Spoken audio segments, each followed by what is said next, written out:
सत श्रीकाल बेटा, good morning once again.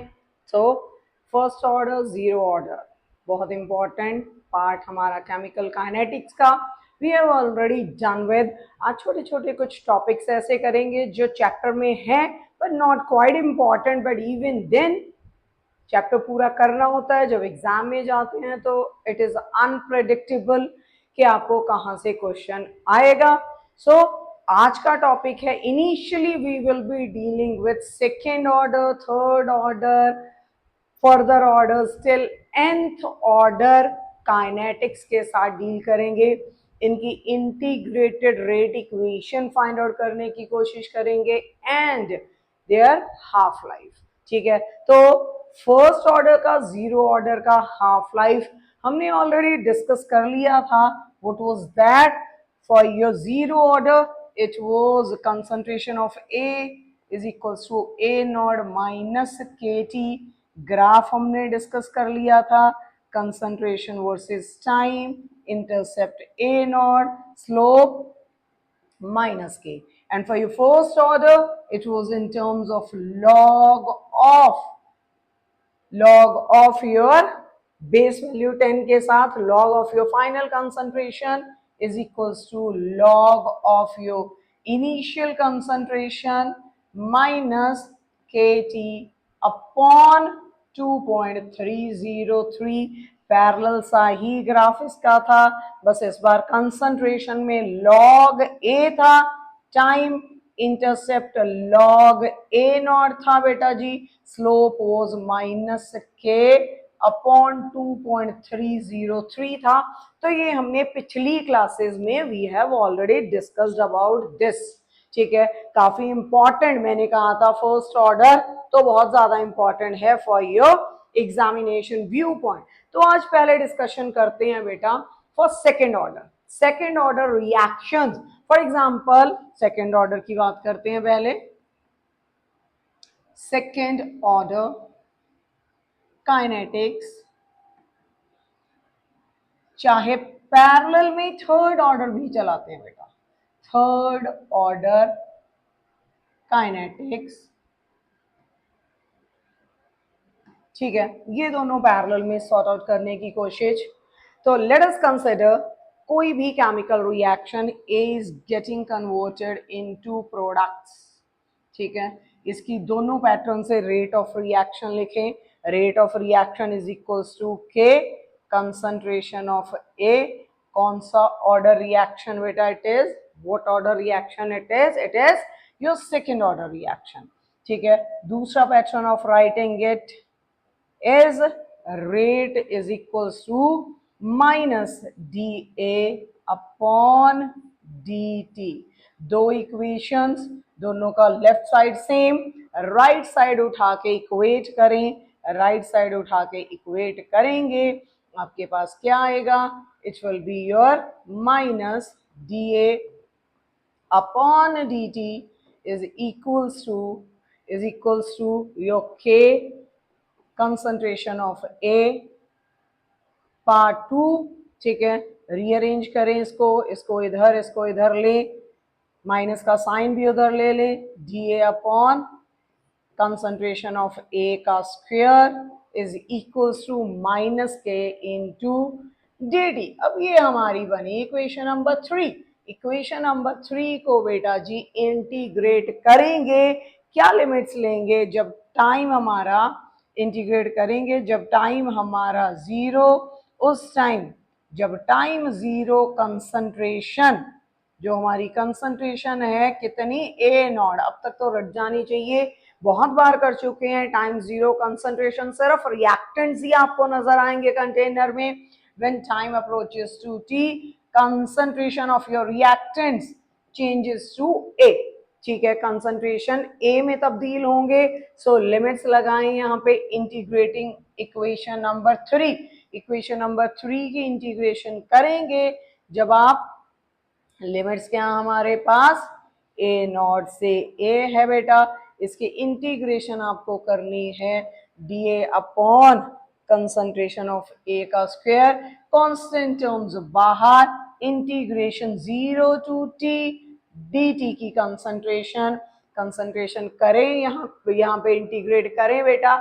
Integrate करने के बाद इंटीग्रेशन अगर आप लोगों को आती है तो यहाँ पे क्या बनेगा, a की पावर यहाँ पे कितनी है 1, नीचे से उठ के ऊपर जाएगा 1 माइनस 2, जो पावर होती है उसी के साथ क्या करते हैं हम डिवाइड करते हैं। ठीक है, लिमिट्स क्या है बेटा जी हमारे पास, a नॉट से a, इधर माइनस के, हाँ जी इधर क्या था हमारे पास, इट वॉज किसकी concentration, it is for your dt। ठीक है, lower limit is 0, upper limit is t। तो यहाँ पे आए, यहाँ पे आने के बाद पावर कितनी होगी -1, यहाँ पे कितना -1, माइनस का साइन आगे उठ के आएगा। what you will get from here is it will be -1 upon a। देखें यहाँ पे पावर कितनी रहेगी -1, a की पावर -1 मीन्स 1 अपॉन a, यहाँ से आएगा -1, वो माइनस हमने बाहर लिख लिया। लिमिट्स डालें, a नॉट से a is equals to minus K upper limit t minus lower limit 0। यहाँ के बाद बेटा जी यहाँ पे भी डाल दें अपर लिमिट माइनस लोअर लिमिट, या माइनस का साइन यहाँ से पहले कॉमन निकाल के इसके साथ कैंसल आउट कर देते हैं। फिर हमारे पास क्या आएगा 1 upon a minus 1 upon a naught, minus का साइन ये वाला इसके साथ कैंसल आउट होगा, यो we will be having kt over here. ठीक है, ये हमारे पास आया। यहां से आपको फाइंड आउट करना है हमारा 1 upon a is equals to kt plus 1 upon a naught. ठीक है जी, तो ये हमारे पास integrated rate equation we have got for your second order reaction। साथ में ही अगर इसका ग्राफ बनाने की कोशिश करें तो ये आपका होगा x एक्सिस बेटा जी, ये होगा आपका y एक्सिस बेटा जी, ये होगा intercept, this will be your slope. ठीक है, अब तक सब याद हो जाना चाहिए। तो इस बार slope see, what is the difference, slope के आगे माइनस का साइन नहीं है, तो concentration versus time, slope positive, slope positive. ठीक है, ये एंगल आपका थीटा है, स्लोप आपका किसके बराबर आया, ओके इंटरसेप्ट हमारा ये यहां से शुरू नहीं करेंगे बेटा हम। ठीक है, क्यों नहीं शुरू करेंगे, क्योंकि हमारा intercept is not a not, it is 1 upon a not. If it is 1 upon a not, ये कुछ यहां से शुरू होगा तो ये आपका इंटरसेप्ट आएगा guys, this will be your intercept 1 upon a naught, this is your slope will be equals to k, which is यहां से extend कर लें, ये आपका आ जाएगा theta, which is further is equals to tan theta as we have discussed number of times।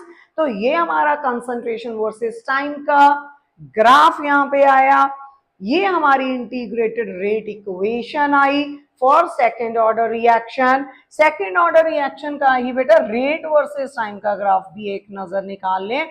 Rate of reaction is equals to k A square. तो rate versus time का graph अगर आप यहाँ पे ड्रॉ करोगे तो रेट वर्सेस टाइम का graph कुछ ऐसा निकल के आएगा आपके पास, rate of reaction with respect to time आपका, this will be your graph. ठीक है, फॉर रेट वर्सेस टाइम, वो ग्राफ आपका इंटीग्रेटेड रेट इक्वेशन के बेसिस पे ये आया।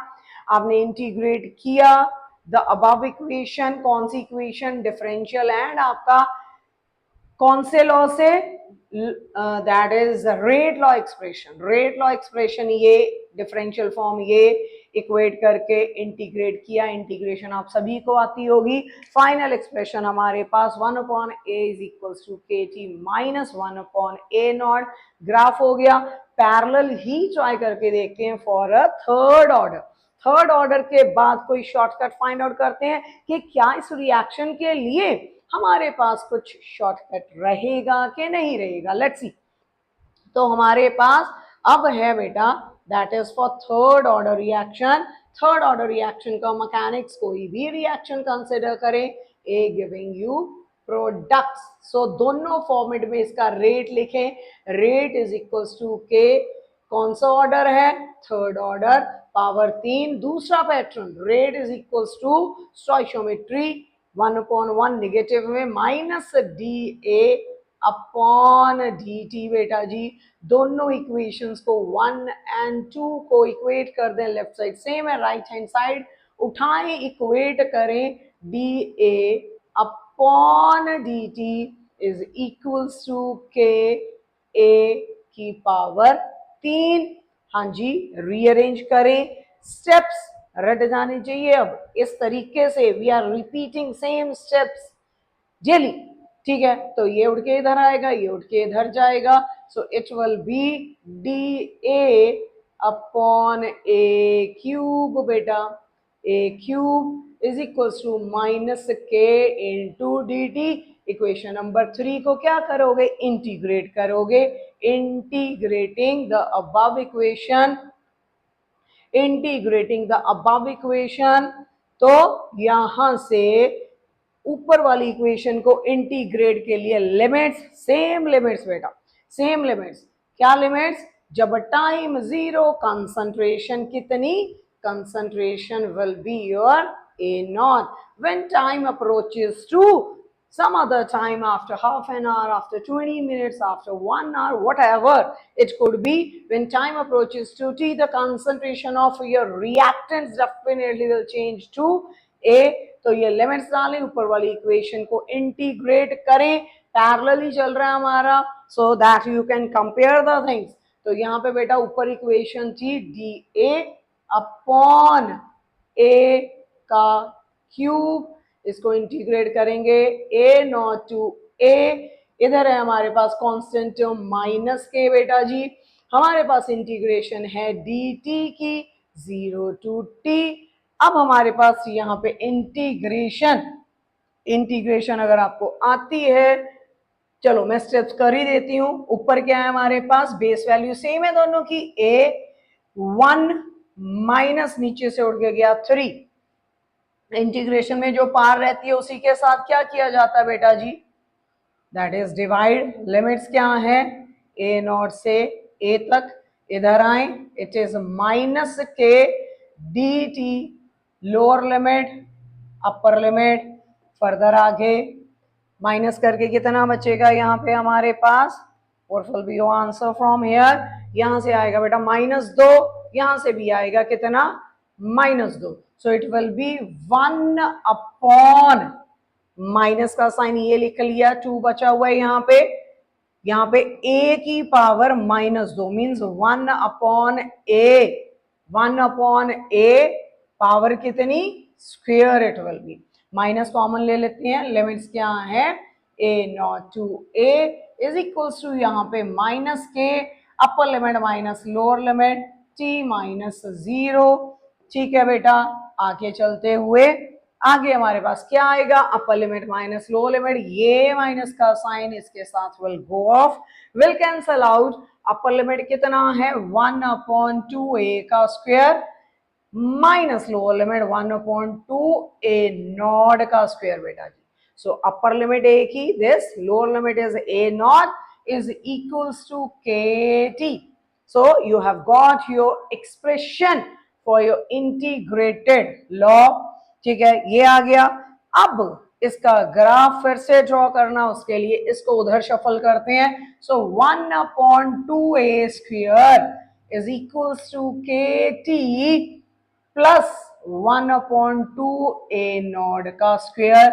ये आपकी इंटीग्रेटेड रेट एक्सप्रेशन आ गया for your third order reaction. This was for your second order reaction. यहां पे भी ग्राफ हमारा सेम, ये आपका y एक्सिस गाइस, ये आपका इंटरसेप्ट, ये आपका x एक्सिस बेटा जी, ये x एक्सिस। ओके, इधर मैंने गलत लिख दिया था, प्लीज करेक्ट ओवर। ग्राफ सही बना, यहाँ पे हमारे पास y एक्सिस के अलोंग कंसंट्रेशन है, x एक्सिस के अलोंग टाइम है, please make the corrections. Graph बिल्कुल सही बना है, उधर वेरिएबल्स गलत डल गए थे, तो यहाँ पे वापस आए, this is your slope, again the slope is positive. ठीक है, slope is positive, intercept will be 1/2 a square. तो फिर से ग्राफ ड्रॉ करें, y एक्सिस के along concentration that is 2a का स्क्वायर, x एक्सिस के अलोंग टाइम, यहां से ग्राफ आपका शुरू होगा, स्लोप आपका किसके बराबर, दैट इज k, ठीक है, स्लोप आपका किसके बराबर, that is k, and what next, बाकी क्या बचा हमारे पास, is equals to your tan theta, and ये हमारा यहाँ पे होगा इंटरसेप्ट 1/2 a नॉट का square, this is your intercept.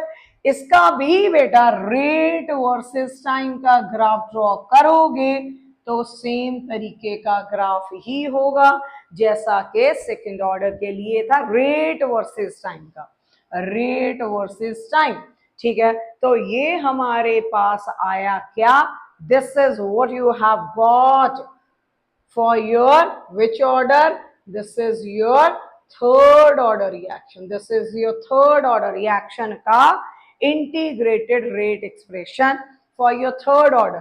तो हमने यहाँ पे कौन से ऑर्डर्स की डिस्कशन की, सेकेंड एंड थर्ड ऑर्डर की काइनेटिक्स की डिस्कशन हमने की, हमारे पास फाइनल एक्सप्रेशंस जो आए वो हमने नोट डाउन कर लिए, ये हमारे पास फाइनल एक्सप्रेशंस है, 1/a is equals to kt plus 1/a naught, इधर से हमारे पास आया बेटा जी that was 1/2a square minus 1/2 a naught का square is equal to kt, और you can even use this one, इसी का आपने यहाँ पे ग्राफ ड्रॉ किया, तो ग्राफ आपके सामने है, फाइनल एक्सप्रेशंस आपके सामने है, इन्हीं दोनों का हाफ लाइफ भी निकाल लो पहले।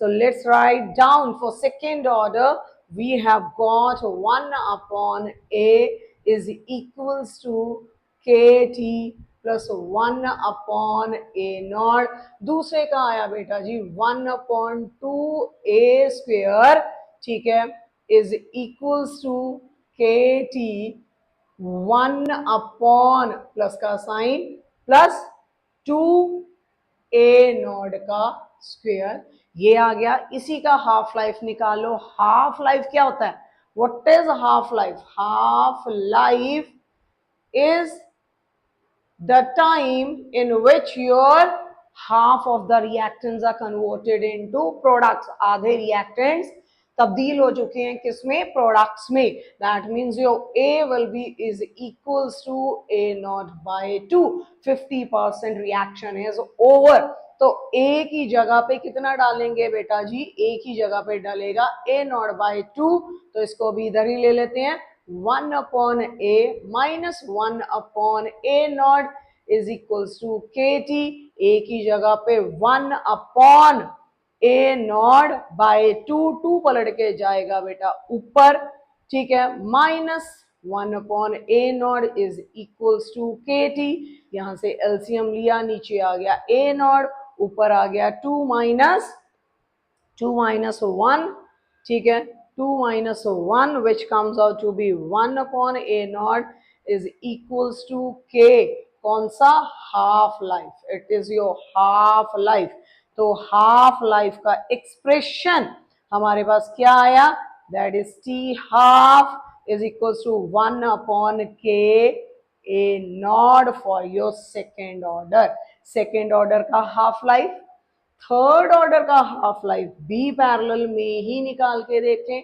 थर्ड ऑर्डर का हाफ लाइफ ए की वैल्यू कितनी जाएगी बेटा, यहाँ पे what will be your a कितना जाएगा, ए नॉट बाय 2, ए कितना जाएगा, ए नॉट बाय 2, इसका कर रहे हैं अभी half life, that means your a is now a naught by 2, तो पुट इन द वैल्यू 1/2, 1/2 कितना आएगा बेटा, a का स्क्वायर है, that means a naught upon 2 का क्या आएगा यहाँ पे square is equals to kt, t कौन सा, half life plus 1/2 a naught का स्क्वायर, यहाँ पे पहले सॉल्व कर लें फिर इसको इधर शफल करते हैं, व्हाट इट विल बी, यहाँ पे एक 2 से 2 कट गया, एक 2 उठ के ऊपर गया, ठीक है ना, क्या बनेगा यहाँ पे a नॉट अपॉन 4, 2 से 2 कटा, it will B 2 upon A not का स्क्वायर, इसको उठा के इधर लें, माइनस 1 अपॉन 2 ए नॉट का स्क्वायर इज इक्वल्स टू के टी हाफ लाइफ। एलसीएम ले बेटा जी यहाँ पे 2 ए नॉट का स्क्वायर, या कॉमन निकाल सकते हैं हम यहाँ पे, इससे हम कॉमन भी निकाल सकते हैं ए नॉट स्क्वायर को। ठीक है, लेट्स टेक एलसीएम। यहाँ पे कितना आएगा बेटा, 2 2 4, 4 minus 1 is equals to k t 1 by 2, है ना।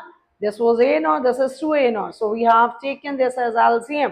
तो क्या आएगा बेटा यहाँ पे, for half life what expression you will get, it will be 3 upon 2 a naught square is equals to k t half।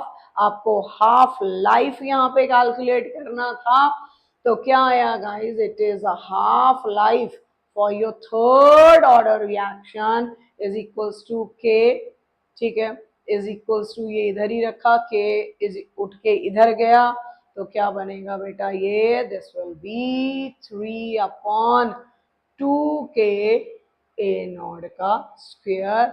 This is a half life for your third order reaction, half life for your third order reaction।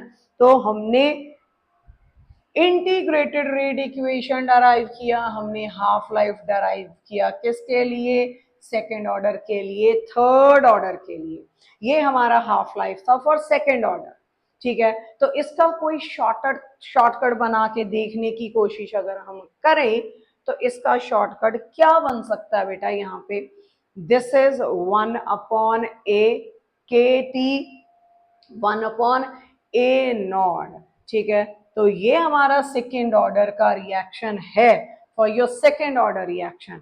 तो क्या यहाँ पे 1 upon ए, यहाँ पे that is power में लेते हैं, that is n minus 1, करके देख लेते हैं सही जा रहे हैं कि नहीं, इज इक्वल्स टू के टी 1 अपॉन ए नॉट की पावर भी कितनी, n माइनस 1। चेक करते हैं कि क्या अगर ये शॉर्टकट हम अपने पास रखें for second order, for third order और उसके ऊपर किसी भी ऑर्डर के लिए, क्या ये वैलिड रहेगा। n की वैल्यू यहाँ पे डालें 2, 2 माइनस 1 इज 1, ये बन गया, k एस सच पड़ा, t एस सच पड़ा हुआ, यहाँ पे पावर डालें 2, 2 minus 1 is this particular expression you are getting this when you are using your ns2। let's see when you are using your ns3 what expression you will get from this shortcut। 1 upon a 3 minus 1 is equals to kt 1 upon a naught 3 minus 1 power है। Solve करके check करें क्या आपका यही expression यहाँ पे बन के आएगा कि नहीं आएगा। सो इट विल बी 1 अपॉन, यहाँ पे पावर आ गई हमारे पास 2। ठीक है, सो थोड़ा सा, हाँ जी, सो क्या आ गया, 1 अपॉन ए की पावर आ गई यहाँ पे 2 फाइन इज इक्वल्स टू के टी, यहाँ पे हमारे पास पावर आ गई कितनी, what is the power, that is your a naught की power 3 minus 1 is 2। That means some part over here is missing, ये कुछ मिसिंग है। तो इस इक्वेशन में हम क्या मिस कर रहे हैं, यहाँ पे आगे भी n माइनस 1 यूज होगा, n माइनस 1 यहाँ पे भी लगेगा शॉर्टकट में। यहाँ पे डाले 1 माइनस 1 इज 1, 1 माइनस 1 इज 1, यहाँ पे डाले बेटा, यहाँ पे अगर आप n माइनस 1 डाल रहे हो, n कितना आपका 3, 3 माइनस 1 इज 2 फाइन, यहाँ पे भी आगे क्या डालोगे, n माइनस 1, 3 माइनस 1 इज 2। तो हमारे पास एग्जैक्टली इफ आई से क्या शॉर्टकट निकल के आया आपका, to find out integrated rate expression for any order, integrated rate expression for any order के लिए हमारे पास क्या शॉर्टकट यहां पे निकल के आया, 1 upon order of reaction minus 1, final concentration की पावर कितनी, n minus 1 is equals to के टी ठीक है, यहां पे आएगा साथ में प्लस 1/n-1 आगे, एंड ए नॉड की पावर भी कितनी, n-1। अगर हमें फोर्थ ऑर्डर का इंटीग्रेटेड रेट एक्सप्रेशन यहाँ पे फाइंड आउट करना है, तो n की वैल्यू कितनी डालोगे, 4। ठीक है, तो कितनी डालेगी यहाँ पे, इसके लिए फोर्थ ऑर्डर के लिए, for your fourth order reaction हमारे पास शॉर्टकट से बना के देखते हैं कि क्या हमारा इंटीग्रेटेड रेट एक्सप्रेशन यही आएगा, फिर डराइव करके चेक करेंगे कि क्या हम सही है कि गलत है। तो हमारे पास बनेगा बेटा 1/4 - 1 इज 3a। ठीक है, पावर कितनी आएगी, that is 4 - 1 3 is equals to kt। बेटा यहाँ पे 1/3, 4 - 1 इज 3, a नॉट की पावर कितनी बेटा जी, 3। ठीक है, अब डराइव करके चेक करते हैं कि क्या हम इसी कंक्लूजन पे पहुंच रहे हैं। यहाँ पे इसको यहाँ पे रखते हैं for our fourth order reaction. Fourth order reaction के लिए हमें यहाँ पे कंक्लूड करना है कि हमारा शॉर्टकट सही है फोर्थ ऑर्डर के लिए। Fastly let's have a integrated rate expression, A is getting converting into products. पहला rate writing expression is that is K, हाँ जी, ए की पावर कितनी, फोर्थ ऑर्डर है तो 4। ठीक है, फोर्थ ऑर्डर है तो 4। दूसरा rate writing expression is -da/dt। Integrate कर दें इनको, इक्वेट करके, इक्वेट करेंगे बेटा जी तो क्या बनेगा, -da/dt is equals to k, A की पावर कितनी, 4। रीअरेंज करें, da/a की power 4 is equals to -k/dt।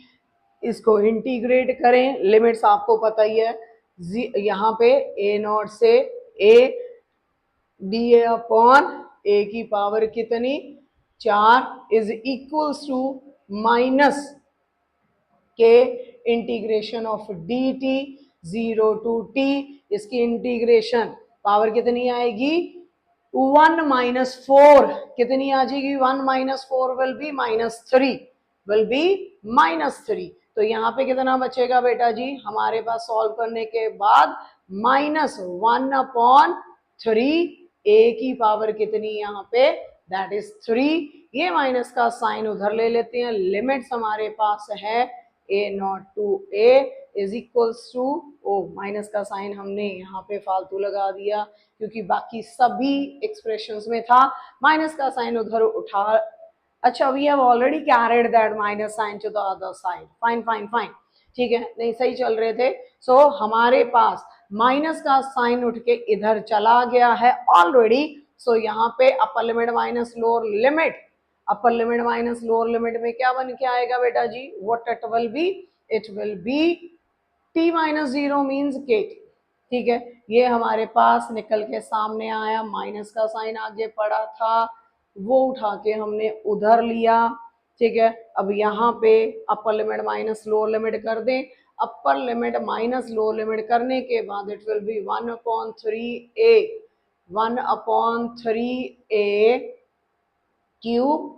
ठीक है, -1/3a naught cube is equals to, minus का साइन हमारा कहीं से एक्स्ट्रा आ रहा है, इज इक्वल्स टू kt। ये उधर उठ के जाएगा, प्लस हो जाएगा। चेक करते हैं ये कहां से आ रहा है, 1/3a² is equals to kt। ये उधर जाके प्लस 1/3a नॉट क्यूब। क्या हमारे पास यही शॉर्टकट था, देखें यहाँ पे हमने प्लस का साइन मिस किया हुआ है, यस, ये शॉर्टकट के अकॉर्डिंगली आया, n-1a n-1 kt plus 1/2 n-1 a not n-1। इससे हमारा शॉर्टकट ये बना था। डराइव करने के बाद भी we have approached to the same conclusion. तो ये हमारा y एक्सेस, ये हमारा x एक्सेस, ये हमारा इंटरसेप्ट, ये हमारा स्लोप। ठीक है, तो क्या शॉर्टकट निकल के बेटा जी आपके सामने आया, वहां पे माइनस का साइन, आप खुद देखें कहां से हमने कुछ एक्स्ट्रा ले लिया यहाँ पे इंटीग्रेट करते टाइम। ठीक है, हमारे पास माइनस का साइन था ऑलरेडी, यस ये था। अच्छा ठीक है बेटा, एक माइनस का साइन जब हमने यहाँ पे इंटीग्रेट करके 1/3 लिया, यहाँ पे हमारे पास पावर सॉल्व करने के बाद, क्योंकि थोड़ा सा फास्ट कर रहे हैं, तो यहाँ पे भी माइनस का साइन आएगा, यहाँ पे भी माइनस का साइन है, ठीक है। तो माइनस का साइन जब हम इंटीग्रेट कर रहे हैं, पावर कितनी, वहां पे कितना 1-4 came out to be how much 1-4 कितना आया था -3। तो इधर भी माइनस का साइन है, ये दे विल गो ऑफ, ठीक है। इधर वाला हमने इधर शिफ्ट कर लिया था माइनस का साइन, तो यहाँ पे इंटीग्रेशन के बाद वो कैंसल आउट हो जाएगा। ये आपके पास शॉर्टकट है बेटा। Now this is your shortcut to calculate your integrated rate expression for any order, ये दिस इज योर शॉर्टकट, ठीक है। ऐसे ही शॉर्टकट हमें चाहिए क्या चीज फाइंड आउट करने के लिए, हाफ लाइफ हमने यहाँ पे कैलकुलेट किए थे 2, ये हमारे पास हाफ लाइफ थे, ठीक है। इसका शॉर्टकट क्या निकल के आएगा हमारे सामने, अगर इसका शॉर्टकट हम कैलकुलेट करना चाहें कि हमारे पास कुछ शॉर्टकट रहे यहाँ पे, तो पहले तो ये याद रखें, half life is directly proportional to a naught की पावर 1 - n। एक शॉर्टकट ये अपने जहन में रखें, ये बहुत इंपॉर्टेंट है। Even for your zero order के लिए अप्लाई करके देखिए, हमारे पास जीरो ऑर्डर का हाफ लाइफ क्या आया था बेटा, what was half life for your zero order reaction, हमारे पास आया था t half is equals to a naught upon 2k, ठीक है। तो ये टर्म्स कांस्टेंट है, यहाँ पे जीरो डालें, 0 - 1 is 0, that means your t comes out to be directly proportional to a naught, ठीक है। what was your half life for your first order reaction, first order reaction के लिए half life came out to be 0.693 upon k, this is constant, ठीक है। तो यहाँ पे 1 डालें, 1 - 1 is 0, किसी भी चीज की पावर 0, किसी भी चीज की power 0 means unity, means your first order reaction is independent of your initial concentration.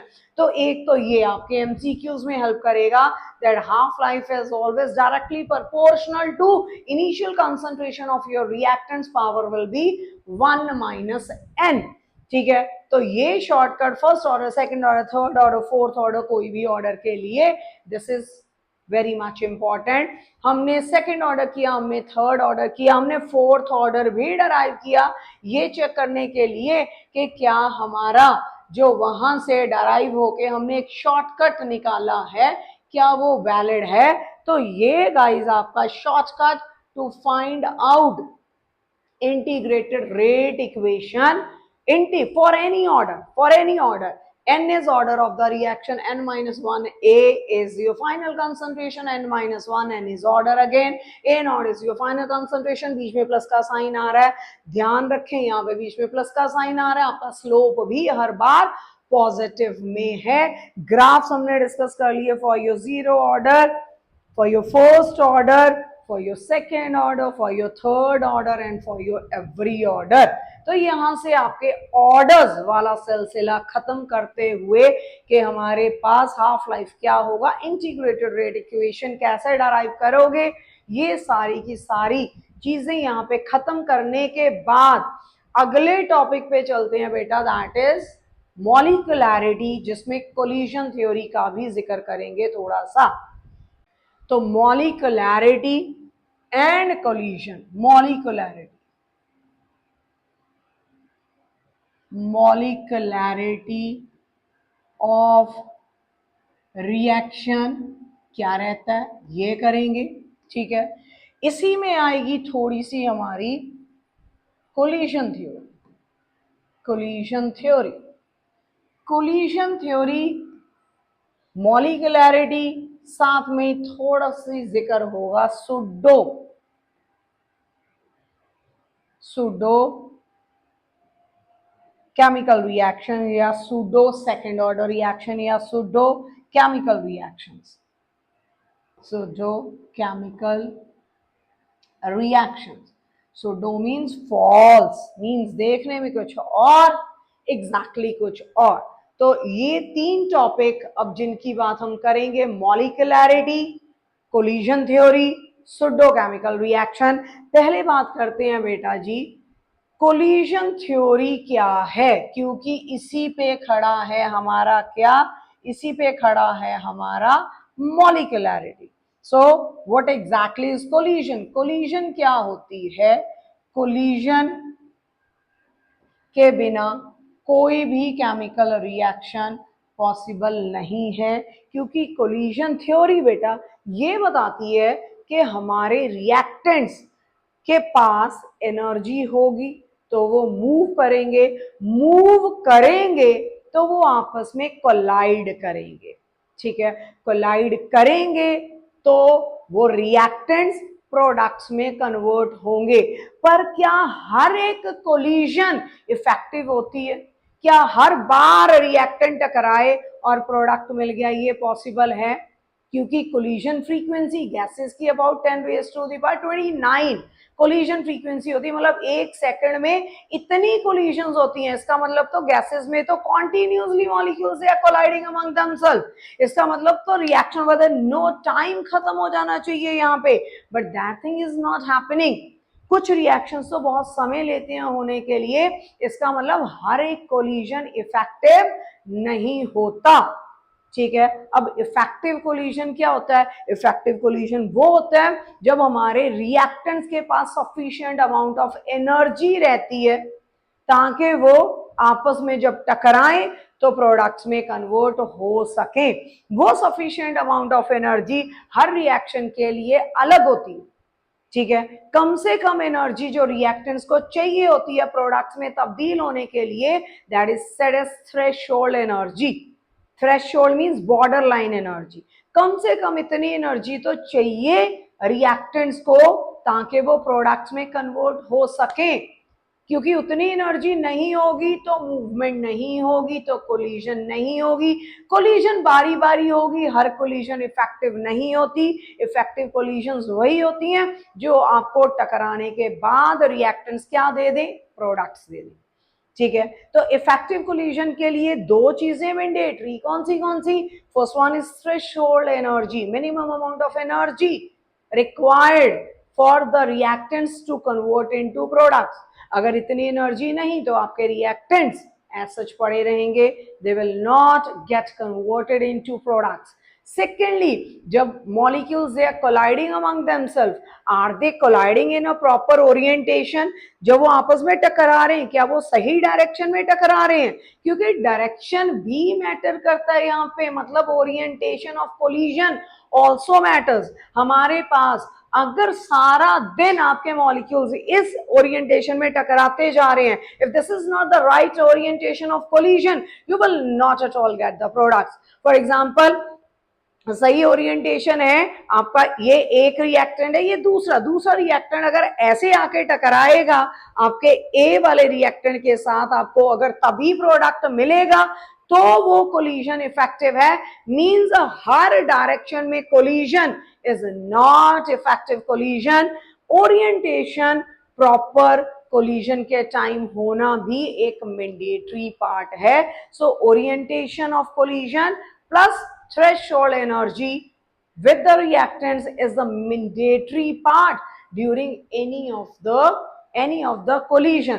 So collision एक प्राइमरी फैक्टर है किसी भी केमिकल रिएक्शन का, क्योंकि collision के टाइम आपके रिएक्टेंट्स जो हैं वो आपस में कोलाइड करेंगे एंड वो आपको क्या देंगे? तब प्रोडक्ट्स देंगे।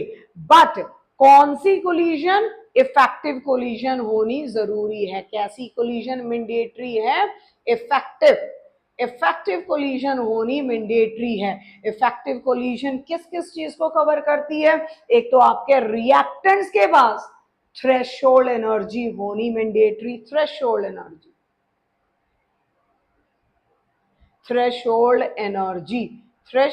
एनर्जी कौन सी एनर्जी? वो मिनिमम एनर्जी जो रिएक्टेंट्स के पास होगी तभी वो प्रोडक्ट्स में कन्वर्ट होंगे, नहीं तो आपको बाहर से अपने रिएक्टेंट्स को एनर्जी देनी पड़ेगी एज अ एक्टिवेशन एनर्जी। उनको एक्टिव करने के लिए, रिएक्टेंट्स को एक्टिव करने के लिए आपके पास एक कंटेनर के अंदर कार्बन पड़ा, ऑक्सीजन पड़ा, अगर ये कंटेनर में टेम्परेचर बहुत कम है, मतलब एनर्जी काफी लो है इस कंटेनर की, काफी लो है, इनकी एनर्जी थ्रेशोल्ड एनर्जी के बराबर अगर नहीं है तो आपके रिएक्टेंट्स में मूवमेंट नहीं होगी, मूवमेंट नहीं होगी तो कोलिजन नहीं होगी, कोलिजन नहीं होगी तो ये कार्बन डाइऑक्साइड आपको कभी भी नहीं देंगे, मींस यहाँ पे रिएक्शन नहीं होगा। आपको इनको आउटर सोर्स से कुछ एनर्जी देनी पड़ेगी, उसे बोला जाता है activation energy.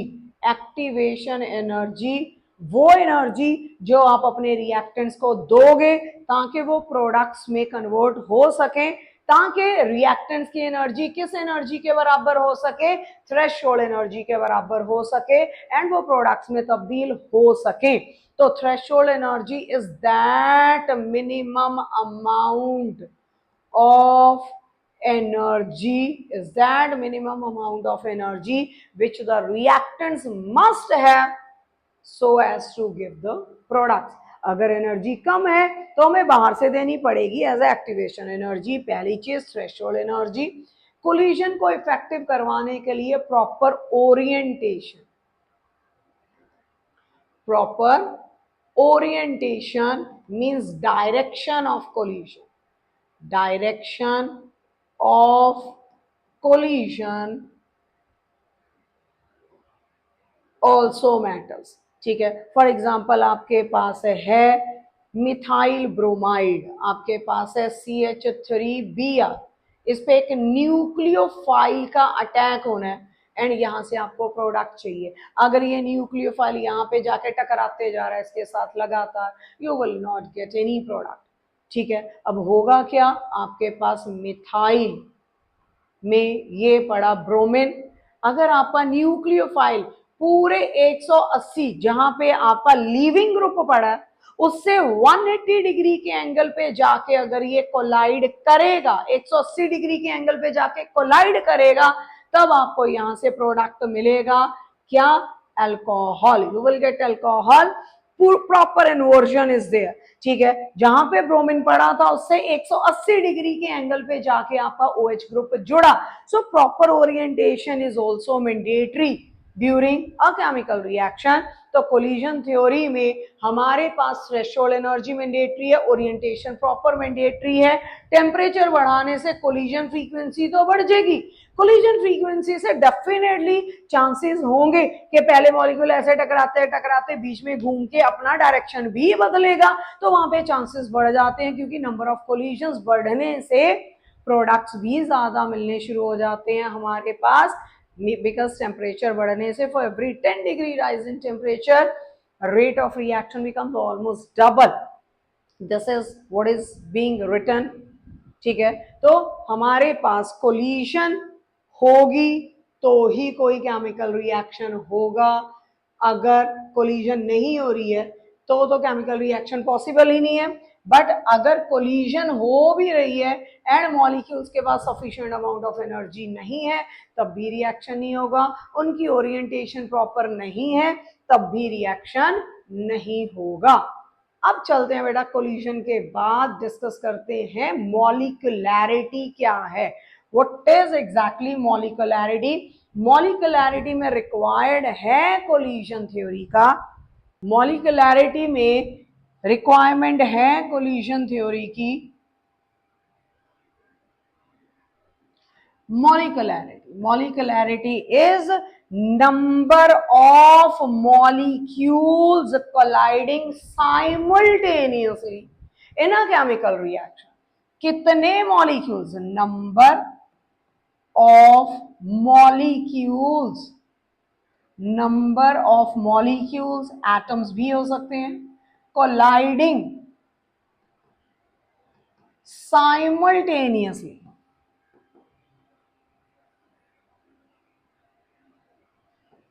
during a chemical reaction, simultaneously during a chemical reaction so as to give you the products। कितने एटम्स या मॉलिक्यूल साइमल्टेनियसली, मतलब एक ही टाइम में आपस में टकरा रहे हैं ताकि आपको क्या मिल सके, प्रोडक्ट मिल सके। बट ये कोलिजन्स क्या होनी चाहिए, इफेक्टिव, मॉलिक्यूल्स के पास सफिशिएंट एनर्जी के साथ साथ प्रॉपर ओरिएंटेशन होना मैंडेटरी पार्ट है। यहाँ पे नंबर ऑफ मॉलिक्यूल्स या atoms colliding simultaneously during a chemical reaction so as to give you the products, that is said as molecularity. अब मॉलिक्यूलैरिटी बेटा एलिमेंट्री प्रोसेसेस के लिए ही पॉसिबल है। एलिमेंट्री प्रोसेसेस, एलिमेंट्री प्रोसेसेस कौन से प्रोसेसेस, ऐसी रिएक्शंस जो सिंगल स्टेप रिएक्शन होती है, उन्हीं के लिए मॉलिक्यूलैरिटी इज वैलिड। ठीक है, molecularity is valid for single step reactions, I am repeating it. ठीक है, मॉलिक्यूलैरिटी उन्हीं रिएक्शंस के लिए वैलिड है जो एक सिंगल स्टेप में होता है। कॉम्प्लेक्स रिएक्शंस के लिए molecularity does not give a सही आंसर। ठीक है, molecularity is not valid for multi step reactions. जो रिएक्शंस आपके मल्टीपल स्टेप्स में हो रहे हैं उनके लिए मॉलिक्यूलैरिटी प्लेज नो रोल। तो हमारे पास for example if I have taken ammonium nitrate that is NH4NO2, ये टूट के आपको प्रोडक्ट दे रहा है क्या, सपोज ये प्रोडक्ट आपको मिल रहा है, एनसीईआरटी का इक्वेशन है। यहां आप अगर इसका रेट लिखोगे, रेट इज इक्वल्स टू के, यहां से आएगा हमारे पास कंसंट्रेशन ऑफ NH4NO3, सॉरी बेटा NO3। ठीक है, पावर कितनी आएगी इसकी 1। ये ना सोचें कि मैंने स्टाइशियोमेट्री चेक करके पार डाली है, सारी की सारी रिएक्शंस जितनी मॉलिक्यूलैरिटी में लिखी जाएंगी वो एक्सपेरिमेंटली डिटरमाइंड ही है, means they are not following the law of mass action, they are following rate law expression. Experimentally determined values ही होंगी। यहाँ पे स्टाइशियोमेट्री 1 है, यहाँ पे पावर 1 आ गई। कितने मॉलिक्यूल्स हैं बेटा इस रिएक्शन में, एक।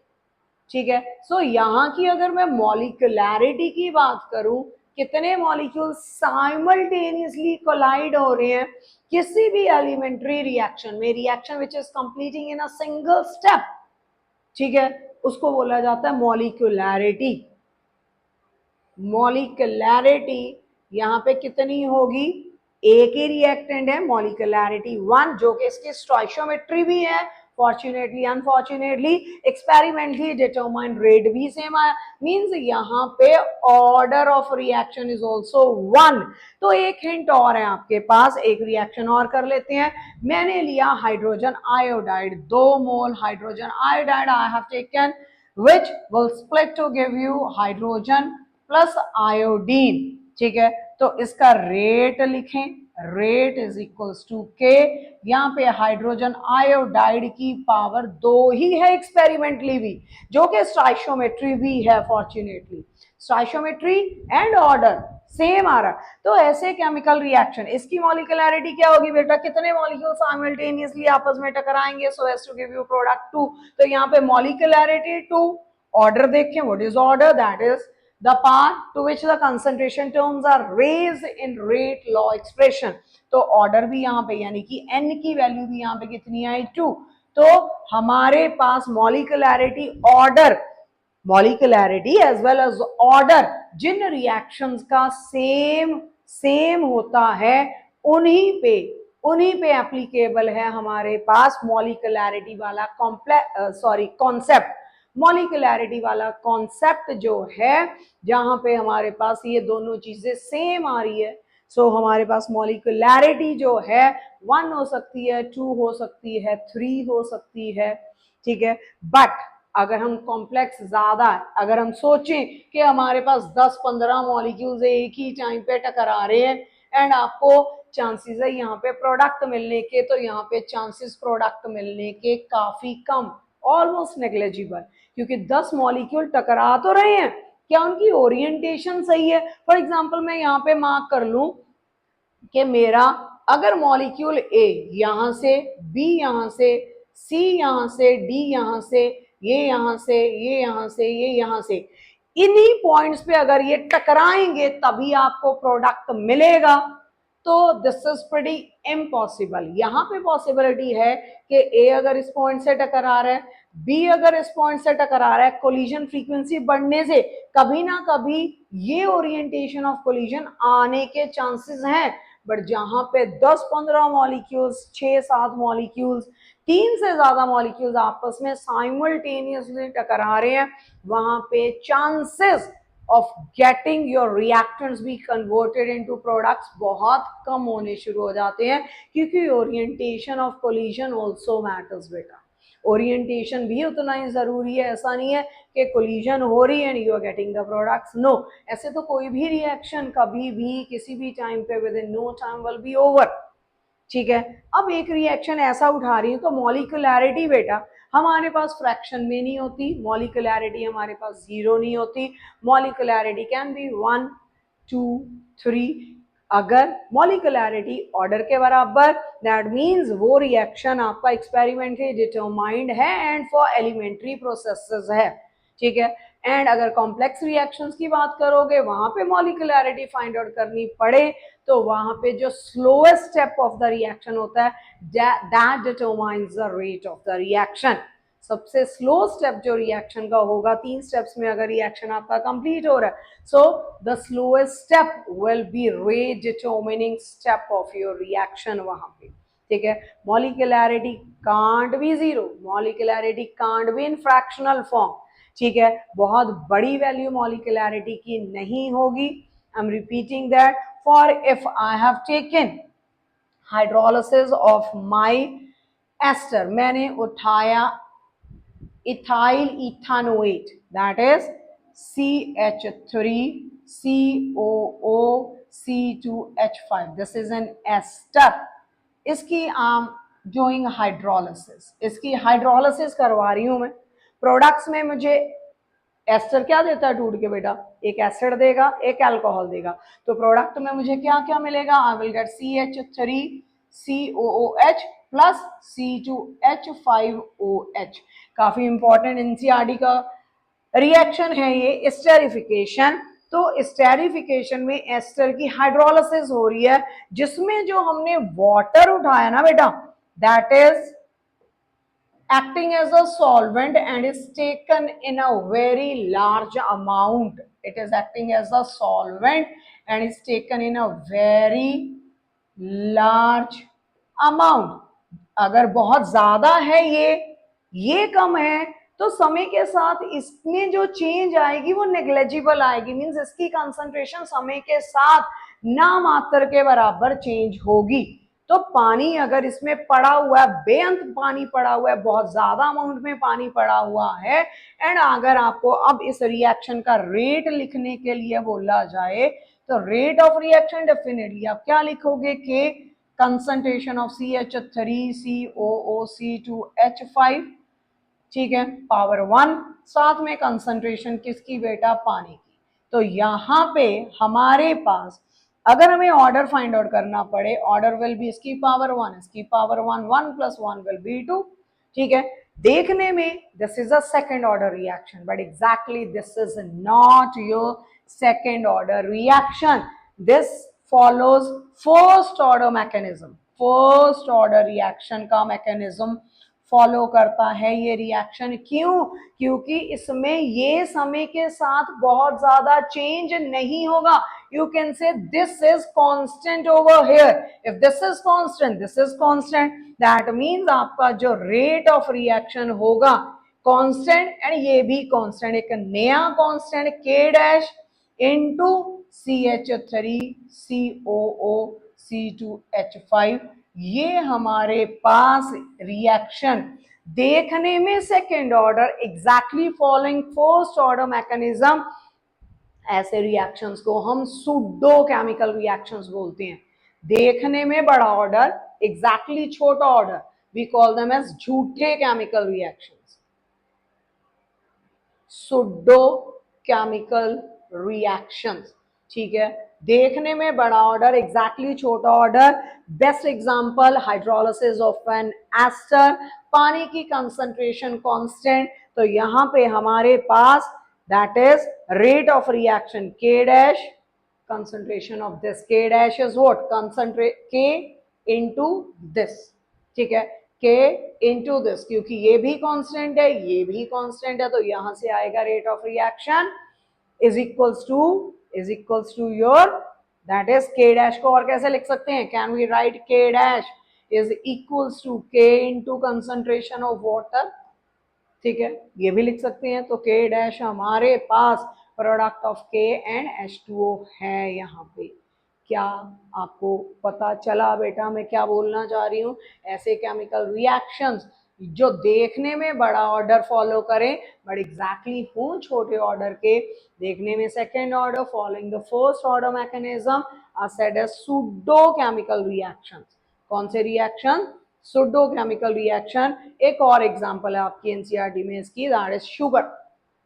आपके पास है that is cane sugar which is C12H22O11, ठीक है। ये इसकी अगर हाइड्रोलिसिस होगी, एक ग्लूकोज देगा एक फ्रक्टोज देगा आपको, ये टूट के दोनों का फॉर्मूला सेम है, ग्लूकोज इज C6H12O6, ये भी आपको C6H12O6 ही देगा बेटा जी आपको। ये ग्लूकोज है ये फ्रक्टोज है, ये लेवोरोटेटरी है ये भी लेवोरोटेटरी है, ये डेक्स्ट्रोरोटेटरी है। लेवोरोटेटरी क्या होता है? इसमें से इस सॉल्यूशन में से अगर आपकी प्लेन पोलराइज लाइट निकल के जाएगी तो लाइट का रास्ता किधर को डेविएट हो जाएगा? Towards left side, towards left side. इसमें से निकल के जाएगी तो भी टुवर्ड्स लेफ्ट, इसमें से निकल के जाएगी टुवर्ड्स राइट, ठीक है। किसका? प्लेन पोलराइज लाइट का डायरेक्शन चेंज हो जाता है लेवो एंड डेक्स्ट्रो में, बट इसमें डेक्स्ट्रो इज मोर डोमिनेंट, तो ये पूरे का पूरा सॉल्यूशन आपके पास dextro rotatory which is a mixture of glucose and fructose. Fructose is more dominant as dextro, तो ये पूरा solution as a dextro rotatory behave करता है। This is also one of the pseudo chemical reactions, ठीक है। This is also one of your pseudo chemical reaction। तो main आपके पास वो है pseudo chemical reactions कौन से? जिसमें reactants तो देखने में ऑर्डर तो हमारे पास आया दो, बट एग्जैक्टली वहां पे फर्स्ट ऑर्डर मैकेनिज्म फॉलो हो रहा था। तो हमने वहां पे क्या किया? हमने वहां पे, हाँ यहाँ पे पानी रह गया, पानी डालोगे तो डेफिनेटली पानी की कंसंट्रेशन इसमें क्या रहेगी? पानी की कंसंट्रेशन इसमें क्या रहेगी बेटा जी? कांस्टेंट, ठीक है। इसमें भी rate of reaction K dash into यहाँ पे शुगर आ जाएगा आपका, दैट इज C12H22O11, ठीक है। तो हमारे पास सूडो केमिकल रिएक्शंस वो रिएक्शन जिसमें एक रिएक्टेंट बेअंत अमाउंट में पड़ा हुआ है, वो मोस्ट प्रोबेबली पानी ही होगा। आपकी दोनों एग्जांपल्स में पानी था, जो समय के साथ चेंज होता आपको नजर नहीं आएगा। तो रेट ऑफ रिएक्शन देखने में कुछ और, exactly it is following first order mechanics, ठीक है। तो वो सूडो केमिकल रिएक्शन हुए। Molecularity, number of molecules colliding simultaneously so as to get converted into products। Collision कौन सी हो? इफेक्टिव हो। रिएक्शन कैसा हो? एलिमेंट्री हो, ठीक है। उससे पहले हमने integrated rate equations for second third, एक शॉर्टकट आपको इंटीग्रेटेड रेट इक्वेशन का। देन इज हमारे पास half life is directly proportional to A naught power 1 minus n, ये शॉर्टकट आपका यहाँ पे आपको मिला। तो काफी कोशिश की everything to make clear in your mind, ताकि आपको सारी की सारी चीजें कंसेप्ट बेस्ड पता हो। हालांकि यहाँ से बहुत ज्यादा क्वेश्चन नहीं बन के आते। Pseudo chemical reaction important, order and molecularity में डिफरेंस आने के चांसेस हो सकते हैं, ठीक है। फिर भी हर एक कंसेप्ट एक अपनी इंपॉर्टेंस रखवाता है बेटा। चैप्टर में अगर डला है तो definitely you will have to do it. दो काफी क्वेश्चन हमें यहाँ से नजर नहीं आते एग्जाम में, करें अच्छे से। लास्ट लेक्चर बचा है आर्हेनियस इक्वेशन का, soon we will be done with the chapter, ठीक है। तो रिवाइज करें properly. Thank you so much.